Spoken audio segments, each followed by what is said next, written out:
Americans are always looking to add dazzle to our drinks, and lately we've been getting a boost from the Brits.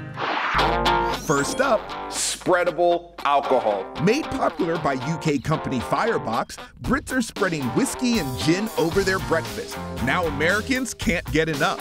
What it is alcohol-infused jams. So how can you get it stateside? On the Rocks Gourmet Jams. You've got peach mango moscato. This is Patron Paradise Jam. Punch up your brunch or spread them on burgers and roasted chicken.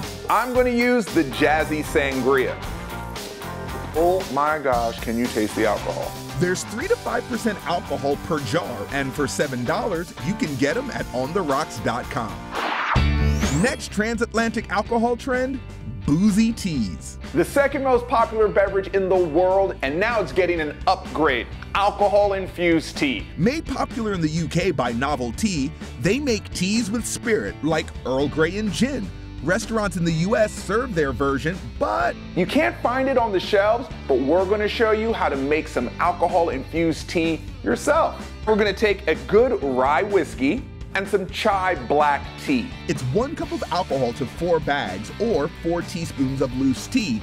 Steep overnight and strain. Make tea-infused cocktails or add a kick to your cuppa. You taste that chai. It gives the whiskey much more depth, gets a grade A.